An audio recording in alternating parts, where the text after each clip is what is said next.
Welcome back. Digital markets, goods, and services. All right, let's get this started. So when we think about the digital market, some of the things that the digital market reduces is what we call information asymmetry. That's where one party in a transaction has more information that is important for the transaction than the other party. You know, that's kind of like when you go to a car dealership to buy a car. Most people who buy cars are under-equipped.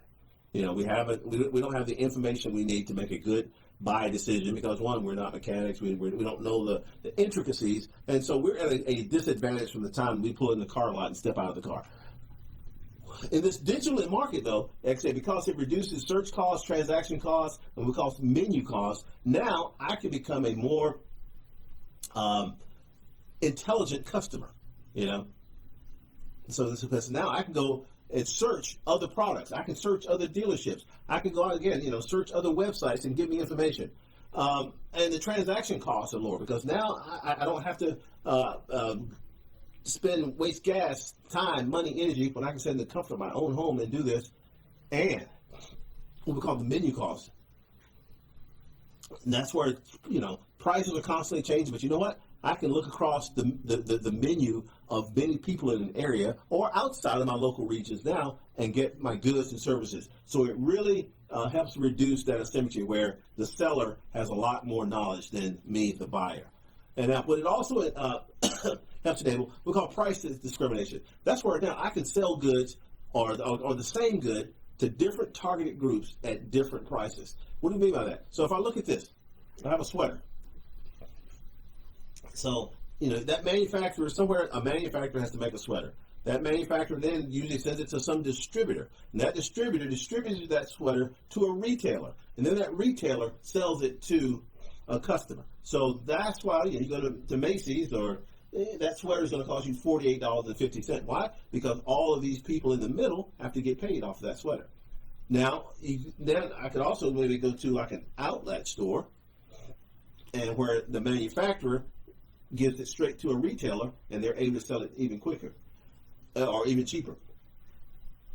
Or that manufacturer may have its own digital storefront where now they don't need the distributor, the retailer at all, where now I can order that sweater directly from them. They can now sell it across Amazon, or they can have their own distribution center, and they give it to me, and the price keeps dropping. Why? Because we've started to remove the different layers associated with that. And it also enables dynamic pricing.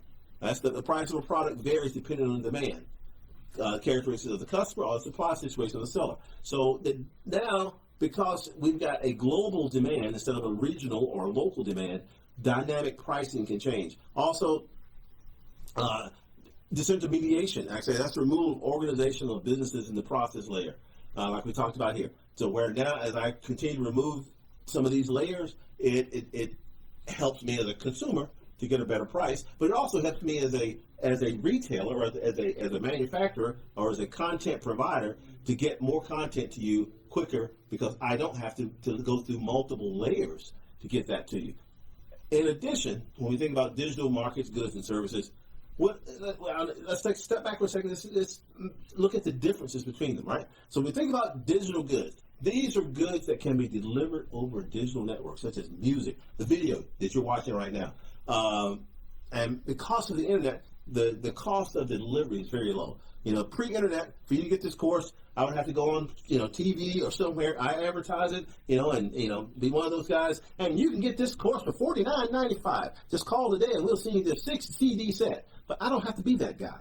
Because now Udemy and other platforms like Udemy or LinkedIn or Coursera, they're able to provide that content to you that now I can focus on content as opposed to the delivery, the marketing, and all those things behind it. So when we think about digital goods, those are things that can be delivered across a digital network. And it has revolutionized how we do business, whether from record labels to publishers. You know, I publish my own music, all that stuff we do. Why? Because of the delivery, the content of digital goods. What a market. Okay, when we come back, we're going to get into the different types of e-commerce. Okay, stay tuned. We'll be right back.